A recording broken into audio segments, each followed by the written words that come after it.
Well, hello. Stan Scrabbit here, president of your chapter, Central Mass chapter. And just to let you know, I am in New Orleans. I'm hanging out in my sleeping quarters right now, looking out at a wonderful view. I've been at, ATD ICE, right? The International Conference and Exposition, the main conference for ATD. And yesterday was our ATD Leaders Conference, which is always a good time. It's great to hang out with the rest of the leaders as part of the organization and get a lot out of it. So yesterday attended 5 sessions, but the day started, little breakfast, getting to see folks that I already knew.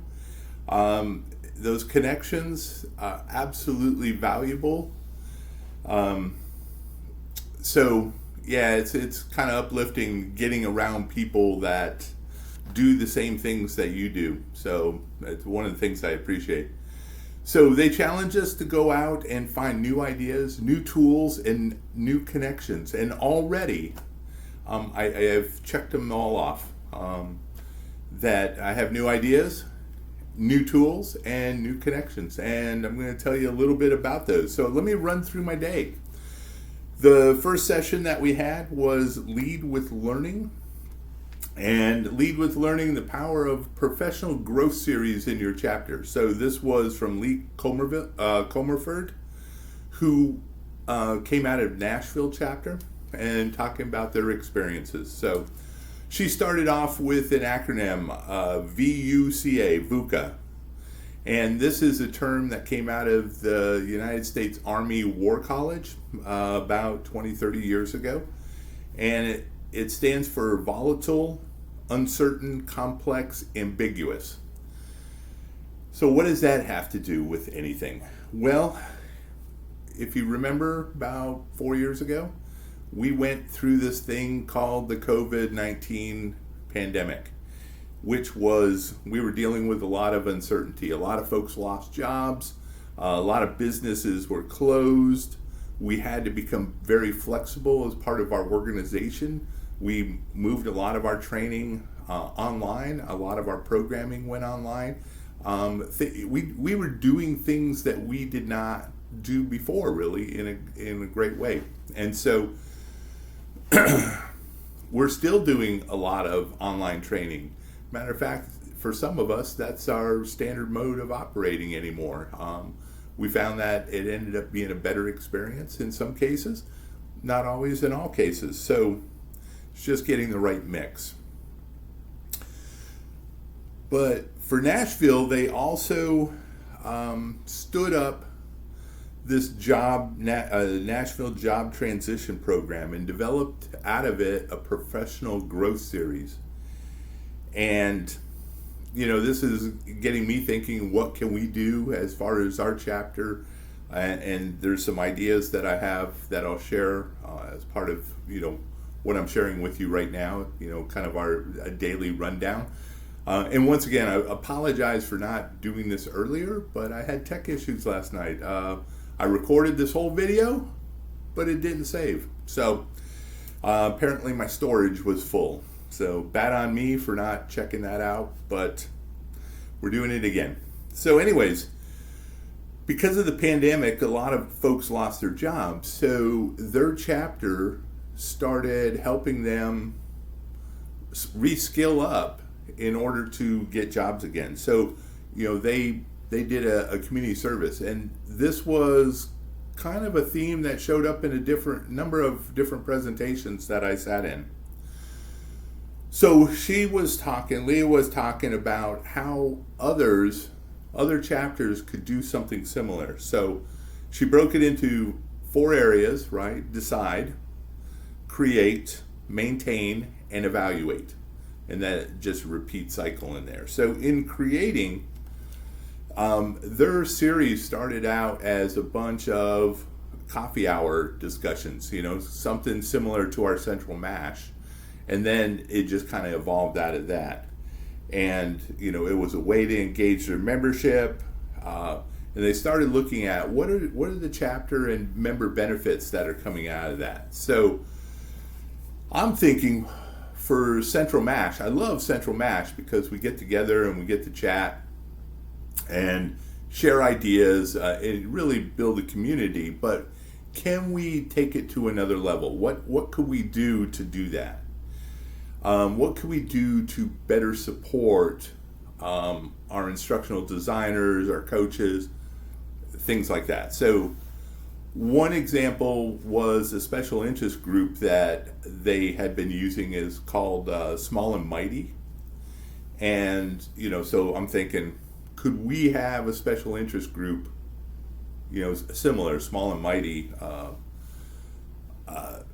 and better cater to their needs, right? To really solve problems at their level.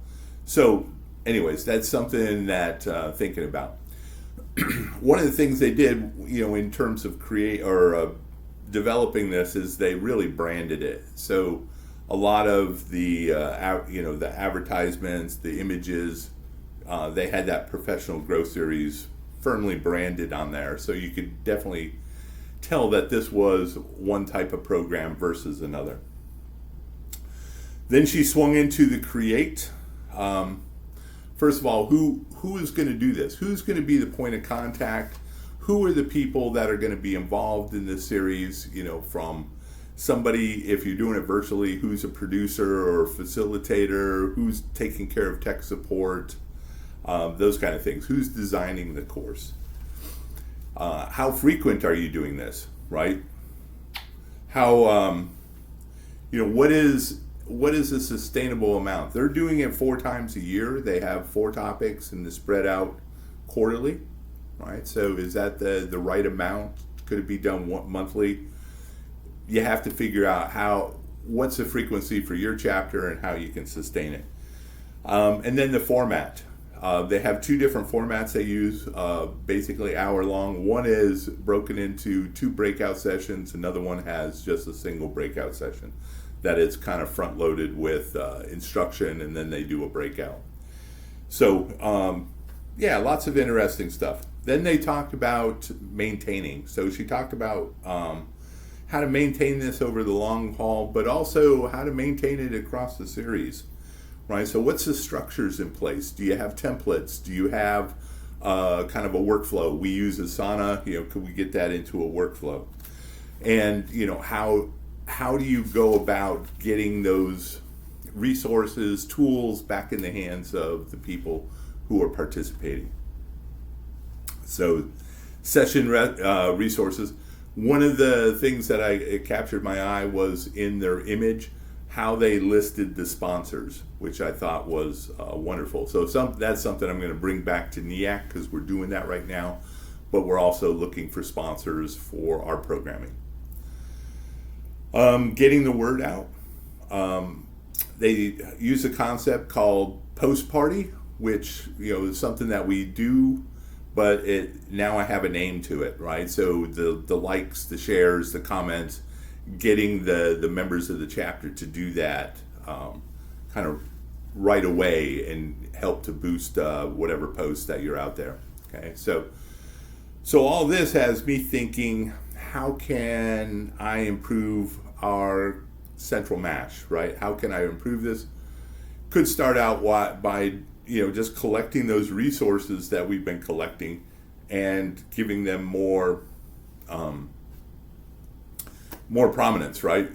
Getting them back out to those members. And then the last section dealt with evaluate, right? Is the program relevant, right? Does it stay relevant? Does it run its course? So some things to think about. And how do you take care of the people that can't be there at that particular hour? So, our Central MASH is 8 to 9 every other Friday. How do we take care of those folks that are at another time, right? We post videos on our website, right, that you can go back to, but what if we built this into more structured programming? How could we do this? Is it a learning management system? Is it something different? We got to figure that out. in order to drive participation, I heard a number of chapters use texting, right? So they send out a text message. I think while Apricot can do this, if you have opted in, you can, get those messages to remind you of things that you signed up for, right? It's just trying to control for the folks that signed up but don't show, right? So we want everybody to show if that you really have an intent. So, and then one thing that was in a number of the sessions that I was in was getting feedback after the event, right? So that's not something that we do well, and so something that I would like to see improved is making sure that we're capturing what folks think of a session, because it's really important to the presenter. Presenters want to know. So yeah, that was that session. Lots of good information there. From that session, I went to Think Tank Networking, which was broken up into a number of sessions. The session I sat in on dealt with membership. A lot of chapters are focusing on DEI, right? Diversity, equity, inclusion. This is something that's always in my mind when recruiting. And how can we do that better? How can we be a more reflective membership of our area? So one of the ideas that came out of this discussion or think tank session about membership was when we were talking about wins. One chapter, they have partnered themselves up with a college that does instructional design and instructional technology. And they serve as people that, working people that go in and talk to the students. But they also, students work on projects with them, right? Learn about, in the trade. They evaluate student capstone projects. I mean, just all kinds of stuff. And I think there's an opportunity there. We have some schools in our area that do instructional technology and design. So, so interesting there. Talked about analytics, in tracking everything, and I'll talk about more of that in a little bit. Okay. The big question was, what's the return of investment of being a member? How can we get companies to pay for the membership? Because they want to see what the return on investment is. And when dollars get tight, first thing that goes is training, and these type of membership things. So another idea that came out of that was, getting lapsed members, to keep them on board, right, for the retention. And it dealt with, what are the top 10 reasons for being a member. They created postcards and then actually mailed them to the members, and arranged for a telephone call to learn more and things like that. So throughout the programming yesterday, talked about free programs. Nonprofits get very often free access to different programs, so I got a list of different tools and looking for that. Another point they made about membership was sometimes it's easier to go from somebody who is already a full ATD national member to being a local member. So things to explore. My third session was Elevate Your Chapter, 3 transformative tactics for mastering member engagement, and this was by Rusty Shields. We started out, what are some of the biggest challenges we have, right? So low attendance, members leaving after 3 years, right? So we're not retaining them. Why aren't we retaining them? Ghosting, so a lot of things like that. So we started talking about. So the first transformative technique that Rusty talked about was visibility, how to become more visible to your chapters, right? So if you have never done this, here's an exercise. Go out and Google yourself, right? Where do you show up in the Google rankings, right? Are you on the first page? Great. Are you on the 10th page? Not so great. Not especially if you have a consulting service or an agency or things like that. I advocate for working out loud to raise your level to be on the front pages of Google, so you show up. But also, if your chapter is being searched for, right? So networking opportunities for talent development, does your chapter show up for your area, right? And if it doesn't, you got work to do, right? So Rusty talked about, optimizing your presence to your chapter members, right? So multiple ways of connecting, that's certainly newsletter, LinkedIn. He spoke about Instagram. What are the different ways that we can get out and be available? This like, share, and comment, and reply, I'm going to throw in reply on there, is absolutely critical, right? It helps raise the status of that post. It gets it out there and aware. So I'm going to encourage all of you, if you see a post out there, first of all, please like it, share it with your audiences, but also comment on it, right? Is there something that you liked in there? Make a note of it, right? Let's get a conversation started on these different posts, right? Talked about partnering with other organizations like SHRM, right? Could we offer an in-kind, partnership, a discounted rate to those members to come see our programming, right? And get in front of them. How do we do that? And also engaging with the community, right? Ideas. Could we marry up with higher ed? Could we do something with the community, coach them up on, job resumes or, back to work skills? What are those, right? We're trainers. We can figure this out.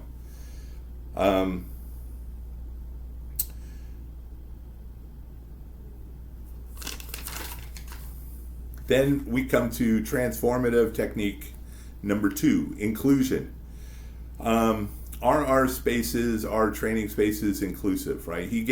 Rusty gave some examples about some people didn't come because there was no closed captions, that the slide decks weren't suited for somebody with a disability. Are we aware of those things, right? We're supposed to be. Are we taking these things into account? Also for hybrid courses, is there somebody available for tech support to make sure that folks get connected and deal with those issues? And I'm just thinking these are a couple things that we could do a little better, even in our chapter. And, I think we do a great job, but we can be more intentional about some of these things. Making sure that we're constantly thinking about diversity. And it's not just, dealing with race or culture, and gender, but also age, right? They were talking about a number of boards that were one gender, one age, and, people are looking for people that look like them, right? So are we getting the right folks? Okay. Once again, feedback and accountability, asking for feedback, right? Asking for feedback from members, asking feedback about programming, not only good for the presenters, but also giving us better idea how we can do things better. Okay.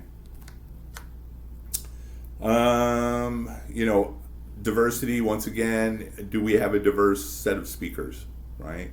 Are they diverse? And ways to do that. Transformative technique number 3, empowerment, right? What are the strengths of our members, and are we utilizing them right? Can we get them involved in programming, to be speakers, talking about perspectives, right?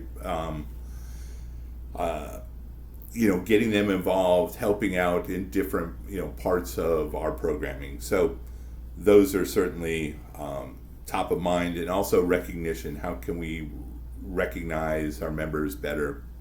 Things like that. One way of talking about strengths, he had a statement, I, and then there was a blank, therefore I am, right? So I what? Therefore I am. So in my case, I like to share. I like to help people get to the next level. So I share, therefore I am. So what are you, right? If you were to look at this statement, what are you? What is your superpower, the skill, that strength that you have? What is it, right? So, and if we know what that is, how can we maximize that?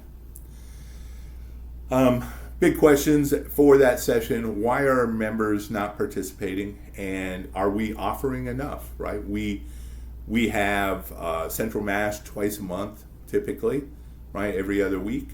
We have our CPTD study group once every Tuesday, and we have our monthly programming, right? So that is, 6 different sessions typically that are going on, or 7 different sessions. Do we have capacity for more? Are we attending to the needs of all our members, right? So just, it's something that's kind of swirling around in my head. Do we have the capability of standing up some special interest groups that meet maybe monthly or meet maybe quarterly, right? So what does that look like? Then the next session I went to is programming in the age of hybrid and micro learning. So this was from the New York City chapter. And we first talked about different programming opportunities that we had. Some are instructor led, some are non-instructor led. Member driven content. One of the ones we kind of focus on was attendance follow through, right? That we have people sign up but don't necessarily attend. How to make things more interactive, all those things, right? So like I said, we have 3 different types of events going on in the month for our chapter. And then, tossing on quarterly. The goal is to have an open house. What can we do more? The one big question is, we have just over 60 members as part of our chapter. And if we were to take attendance, for our programming, what percentage of those members have attended a program in the last 12 months? Okay. It's certainly not 100%. What can we do to improve that, right? And it may not necessarily be something that somebody wants to do, right? They join maybe for other reasons. And how can we help them meet their needs, that they're interested in? So, bringing new people to events, how can we do that better? How can we get, bring along type thing? But New York City chapter, after a lot of soul searching, they determined, that they need to build programs that were accessible, relevant, and engaging, right? And that was kind of the criteria that they set out. So they created a micro conference. It lasted for about a week, right? They had 6 sessions for the lunchtime time period, the afternoon, and after work. Some were physical, in person, some were virtual. They had 4 different formats, right? TED Talks, workshops, virtual, just kind of a gamut of different things. They covered over 10 different topics that were, they had gone out and got community feedback and found that they were really relevant. And they had an average of 25 participants per session and made $2,500 in sales. At the end of it, they got 19 new members and with an average of 4 non-members per session. So, and some folks were asking, how they could pay to see the recordings of these. So, interesting opportunity, right? Interesting how they did it. So, very cool. One of the exercises, I had never done it, but it was fun, was called Troika Consulting, right? Some of you may know it. I've never heard of it, but it's a new thing in my repertoire.